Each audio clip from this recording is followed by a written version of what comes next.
Lodge 202/203, Far Shores Trailer Park, Saturday.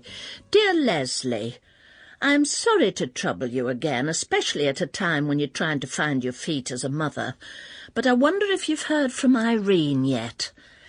I've had this last letter, Enk, returned to me as not known at this address.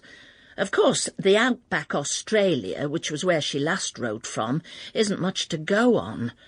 I'm so angry with my daughter Karen and her boyfriend Damon. It's typical of their irresponsible behaviour, though they've never gone as far as abduction before.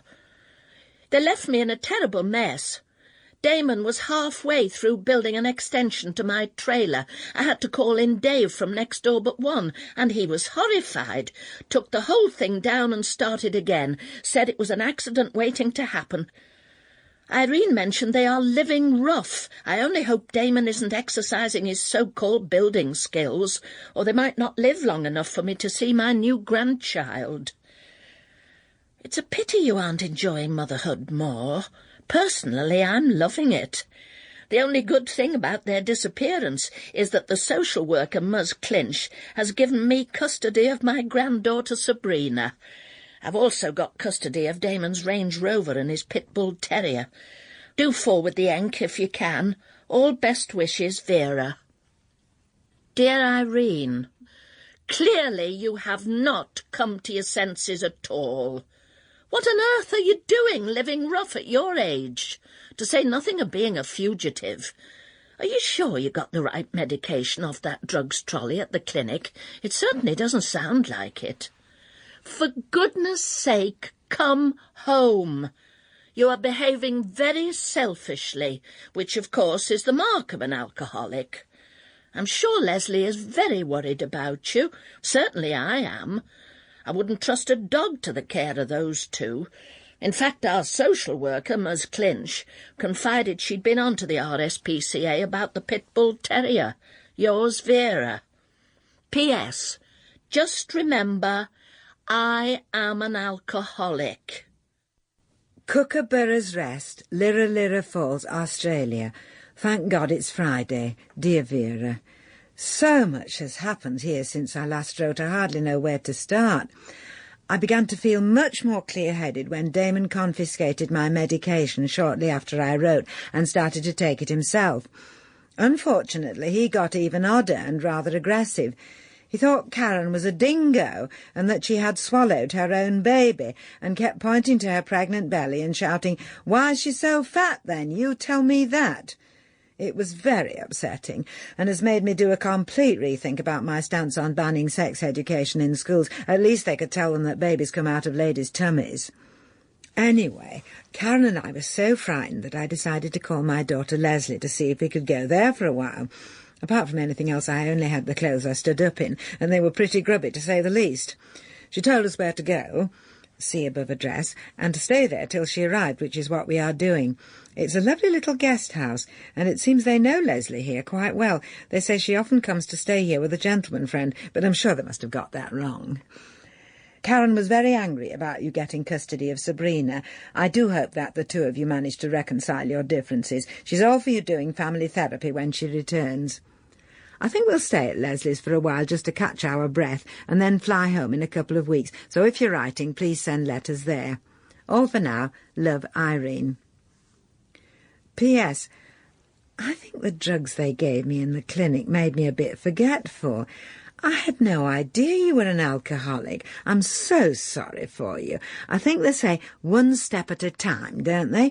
Please try not to give in to temptation, particularly now you have become a temporary mother to your granddaughter. Dear Irene, the drugs must have addled your brain completely if you've forgotten you are the alcoholic. If you imagine the occasional sweet sherry is at all the same thing, then you are much mistaken. I may have had one too many at the odd occasion, a wedding or a funeral, let's say, but I've never been through a crate on my own. There's absolutely no comparison. You may wish to tell Karen, by the way, that Sabrina is fine and doesn't miss her at all. Well, why should she? She tells me Karen used to bribe her to stay under the bed when one of her unsuitable men came round. The things that child has seen. Here she has my undivided attention. We've just come back from a lovely walk on the beach with the dog. We have to poop and scoop, of course, and stop him savaging toddlers, but he too seems happier, poor thing. Now we're playing on Sabrina's computer. My neighbour Yasmin got one from the cash and carry. My favourite game is helicopter gun chicks. Lots of girls in camouflage blasting all the baddies. Sabrina says she's going to be one when she grows up. And to think I wanted to be a librarian. Let me know if and when you are returning, and I will meet you at the Range Rover. I'll keep my fingers crossed for a speedy return of your memory. All best wishes, Vera. St Albans, Melbourne, Australia. Dear Vera, here we are at Leslie's, safe and sound, so got your last at last. I haven't told Karen any of the hurtful things you asked me to pass on, except to say that you are keeping her daughter Sabrina safe and well. So far we've had no trouble from Damon since we escaped his clutches, although the television news is full of a mystery dingo man wandering around in the area of the bush where we last saw him. If it is, he has apparently joined a pack of dingoes and is walking on all fours, and if the artist's impressions are to be believed, has grown even more hirsute than usual. Many things have become much clearer for me. I think I do remember being a bit depressed and, yes, drinking a little too much, although where you get the idea I am an alcoholic, I'll go to my grave never knowing. I was so very lonely. I travelled half the world to see my daughter, and most of the time she was out. Of course, it was lovely being able to be with my granddaughter Cheryl Marie every day, but there is only so much meaningful conversation you can have with a little girl her age.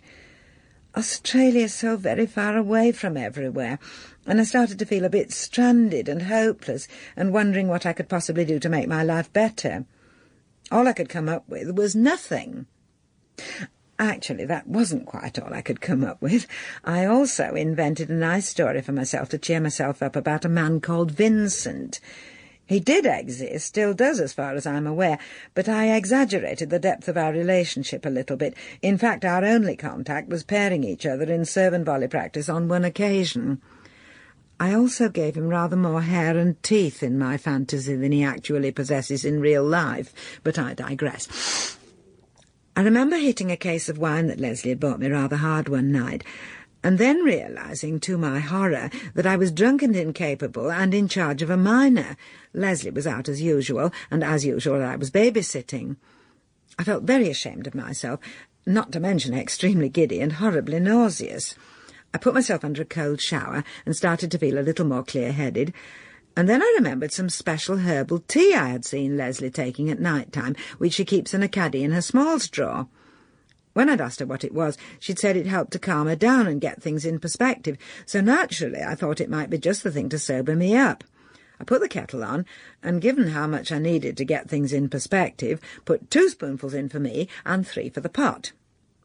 Vera, you'll never guess in a million years what Karen now tells me it was. Illegal drugs.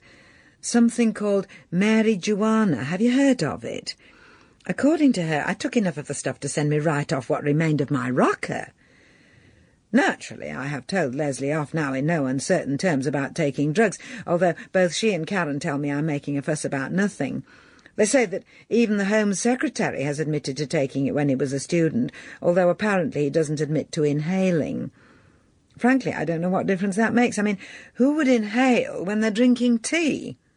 Anyway, she's promised me she won't do it again, so I suppose some good has come out of it.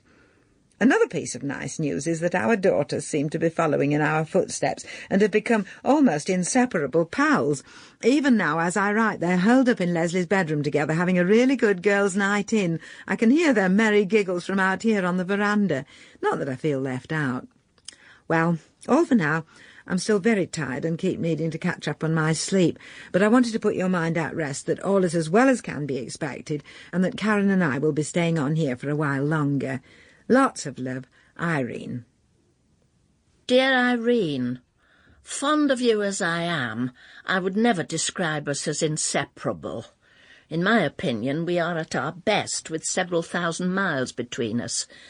However, I am very glad to hear you seem to have regained your wits and can now tell the difference between herbal tea and mind-altering substances.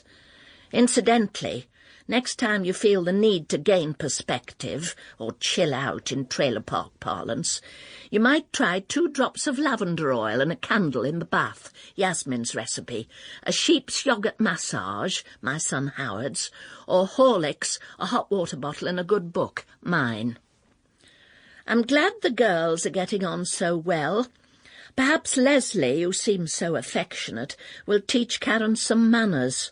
I'm a little concerned about the giggling. Are you sure you threw away the rest of the marijuana? In my experience of addicts, everyone in the trailer park, including children, just saying no is not an option. I know for a fact that Karen and Damon smoked homegrown grass, as they call it, every day. Trust Karen. And when she's pregnant as well, the baby will certainly have green fingers. Is she intending to have it there, by the way? In which case it will be Australian. Appropriate enough, I suppose, since its father is a dingo. Well, on to more pleasant topics. Sabrina and I are planting a garden round the trailer. It's too late for it to bloom this year, of course, but it should be lovely for the spring, if we are still here, that is. Social services are considering rehousing us. Ms. Clinch is not happy with the company Sabrina keeps. See above. Something about peer pressure. Though I must say, whatever their problems, Yasmin's children are charming. They've just been round with some seedlings for us to plant in the window boxes. Whoops! I can see scuds of earth flying past the window. The dog is digging. We've renamed him Rex after Tyrannosaurus, since, depending on how much grass he had smoked, Damon used to call him Ronnie or Reg. No wonder the poor thing is so violent. I'd better go and rescue my poor plants. All for now. My love to you, Vera. Dear Karen, I have spoken to Ms. Clinch about your family therapy idea. To be honest, she doesn't hold out much hope for us, but I am willing to try if you are. Anything if it will make you less rude, judgmental and unloving. Then again, perhaps since you're having such a good time, you will stay in Australia. I enclose some paintings Sabrina did for you at school. Don't be alarmed by the female figure being stabbed and set on fire. According to her teacher, it's healthy for Sabrina to express her matricidal anger. We both look forward to hearing about the baby. What a pity you won't have a partner at your side. You'd better teach Irene 10 green bottles. Though come to think of it, that's the last thing she should be singing. Your loving mother.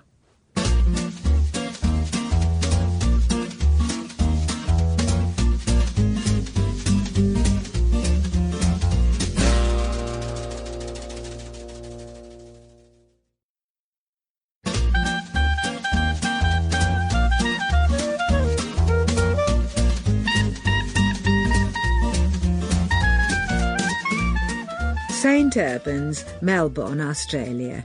Dear Vera, or should I say dear Granny, glad tidings and great joy, for unto you a grandson is born. Mother and baby are now doing well and came back home today. It's amazing, isn't it, the way they turf them out of hospital so quickly nowadays, when we were cosseted and kept in cotton wool in nursing homes for a fortnight. Karen's labour, poor thing, was as long and gruelling as it was sudden and unexpected. According to her calculations, it wasn't due for another 2 months, but here he is, a bonny 8.5 pounds, and apparently fully formed. The hospital certainly seem to think he is a full-term baby. It's made me wonder quietly to myself if Damon could be the father. How long has she known him? It can't be 9 months already, can it? Certainly there is no trace of Damon in his features, you'll be relieved to know. He has a much higher forehead for a start, and what there is so far of his hair is a beautiful golden colour. He has long legs and very refined hands, and a look of intelligence in his eyes that I have never noticed in Damon.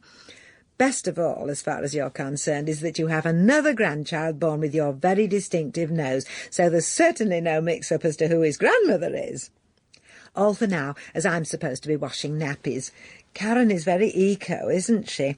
She says it would take a forest the size of Sherwood to provide enough raw materials to keep him in disposables until he's potty trained, and she has more respect for the planet than that. Just goes to show we weren't wrong about everything when we were young mums. No name for the little chap yet, as Karen wants to get to know his personality first. She has a theory that wrong naming can cripple a child's development. Apparently, she's always seen herself as being more of a Cassandra than a Karen. She would also like his lineage to be reflected in his second and third names, and asked to be reminded of the names of her 2 grandfathers. Can you let us know? Congratulations, Granny Small. More soon, with love, Nanny Spencer. Lodge 202/203, Farshaw's Trailer Park. Dear Irene, sorry about the delay in responding. Life on the trailer park has been even more dramatic than usual. My neighbour Yasmin was hard up, so she dumped her kids with me and went to Amsterdam for a few days. Apparently they are very keen on her massages over there, and give her a lovely little booth with curtains and a pink light, which she says is marvellous for relaxation. She returned to find her trailer had been completely ransacked. We didn't hear a thing. Once my sponge earplugs are in, I could sleep through a chainsaw massacre.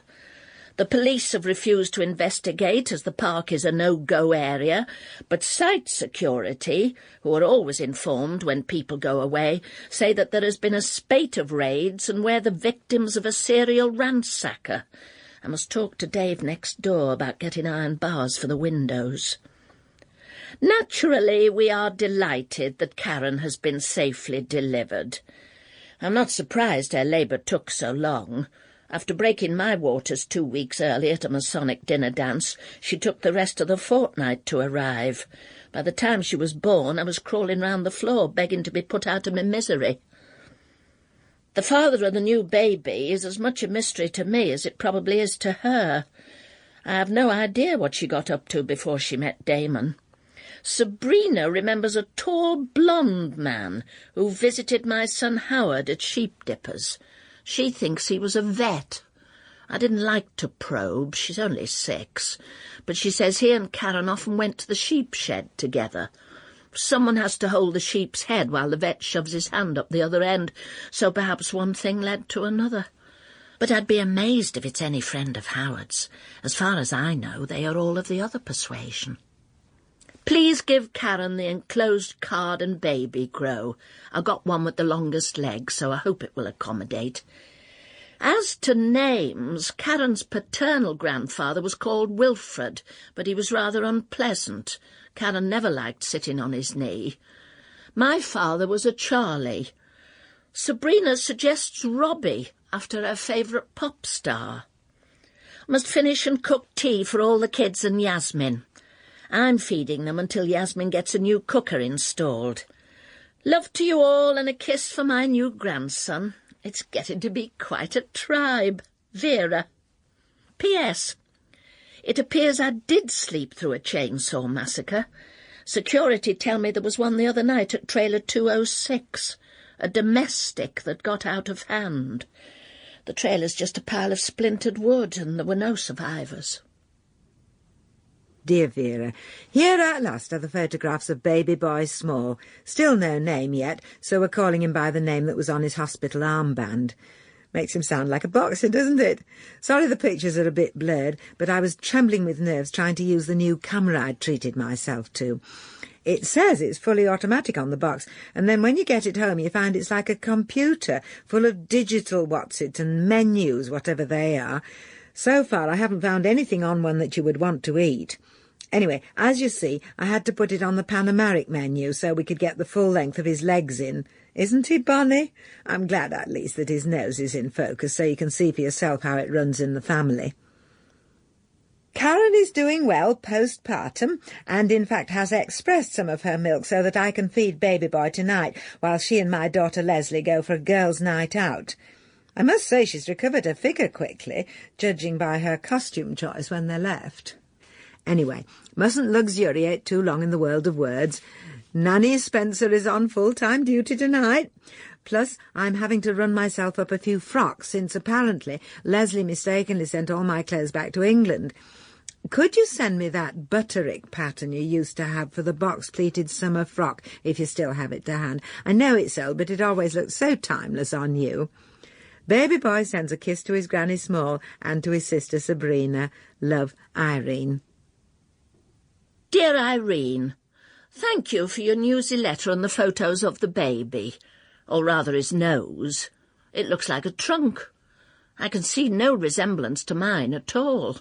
And those legs certainly don't come from my side of the family. Baby boy Small seems most inappropriate. Sabrina was terribly disappointed. She, of course, is so petite, and her nose is a little button, much more like her granny's. We both think it's time he had a proper name, whatever nonsense Karen spouts about his personality. Sabrina took another look at the pictures and suggested Gubby after her goldfish. Though, to be honest, Gummy would be nearer the mark. I hope you've mastered the camera by the next set. Are you sure the shaking hands were due to nerves, and not one too many of you-know-whats? I'm sorry if that sounds blunt, but as a true friend I consider it my duty to be vigilant. I do know what you mean about technology. Yasmin has finally got her new digi-cooker installed, and I've been trying to use it. Yasmin, poor love, has had to take a night job. It's got hundreds of labour-saving devices, but a menu, which in the case of a cooker you might expect, is the last thing I can find. I can't even get the blasted gas to light. The children have had to have sandwiches for the last few days. I've telephoned British Gas a dozen times, but all I get is Vivaldi. That poor man must be turning in his grave at what they've done to his Four Seasons. I've also had to forbid Sabrina access to the net. She kept trying to download pornography. It's the influence of Yasmin's kids, I'm afraid. They whiz about all over the place on it. Sometimes it's hard to tell if they're playing violent techno games or watching worldwide atrocities. Speaking of which, Ms. Clinch brought some charming refugees to view the trailer. They liked it much better than the converted lavatory they'd been camping in, and weren't a bit put off by the murder and mayhem on the site. I'm keeping my fingers crossed, though the trailer, even with extension, is a little small for 10 of them. Must stop. It's time to wrestle with the cooker again. Where will it all end? Trust men to do away with God and put a microchip in his place. It'll serve them right if everything does collapse on January the 1st, 2000. I suppose we women, as usual, will have to pick up the pieces and make the sandwiches. My love as ever, V. P.S. Almost forgot. Looked everywhere for that butterick pattern, but no joy. I threw masses away when I moved here, as I'm sure I've mentioned space is limited. I'm sending the frock instead. I haven't worn it for years. I'm sure you can let it out in the right places. St. Albans, Australia. Dear Vera, thank you for the frock, which I've managed to take in after battling for long hours with the 36-box pleats. In order to get it to fit me, being petite, I've had to reduce it to 24 pleats, while letting out the bust a little. Quite a job. In fact, I'd have been quicker if I'd woven the material myself before making it. However, since it was so voluminous in the skirt, I had enough material left over to make a little frock for Cheryl Marie and a tiny little top for baby boy. You can imagine we cut quite a dash when we go shopping together in them, which we did today. One old lady with whom we queued for vegetables at the market said we reminded her of the Beverley sisters. I haven't thought of them for years, have you? It's such a pity that the young don't have such clean-cut, normal, effervacious role models anymore, isn't it? It's no wonder Yasmin's children run a bit wild when the pop heroes are called things like Beastie Boys these days. If only Sir Cliff Richard was still top of the pops, it would be such a different story. It is the weekend here. Well, come to think of it, I suppose it is the weekend there. But when you're so far away, it's difficult to imagine things happening at the same time. And Lesley has taken Karen away to Kookaburra's Rest to chill out, which I believe is what they say these days instead of to relax. Kookaburra's Rest, upstate in Lira was where we stayed, you may remember, when we ran away from Damon after he had decided he was a dingo. There has been some dramatic and tragic news of him, which is why Karen needs to be chilled out. Newspaper cutting ink. Anyway, mustn't stop. Nappies to wash, entertainment for Cheryl Marie to be organised, babies to be bathed. The fridge is full to bursting with expressed milk. Karen said she felt like a Frisian cow before she left. I feel as if I could do with chilling out myself, to be absolutely honest. Take care. With love, Irene. P.S. Just a thought. Apropos of Yasmin's digi cooker, could it be possible that you can't light the gas because it's electric? P.P.S. A slab of tinnies is a case of lager, I believe, and a chook is a chicken. See news cutting. The Daily Digger. I saved Australia from the dingo man, and now I'm being punished. An eyewitness account is told to Digger reporter Stu Jackson. Pete Dalewood is a good bloke. Everybody what knows him says so. He can handle a couple of slabs of tinnies before noon, and he's a bloody good shot with a gun. The perfect Aussie, you might say? But that's where you'd be wrong, according to our state police who've got Pete banged up for murder. I was minding my own business, says Pete today from his police cell, taking a few shots at some dingoes what were killing our chooks. What's a bloke supposed to do, for Christ's sake? Let 'em eat your chooks and turn the other cheek? How was I supposed to know at that distance that one of 'em was a human being? Besides, everybody knows the dingo man's been terrorising the whole of Australia. If I had him in my sights right now, I'd do the same thing again. What's happening to this bloody country? In other places in the world, I'd be a hero, not a crim. The dingo man's identity is still a mystery, but as readers will see from our superb close-ups of the corpse, the tattoos Rule Britannia and Arsenal Forever tell their own tale. If ponds want to come here and get back to nature, says Pete, that's their business. But now they know what happens to 'em if they do.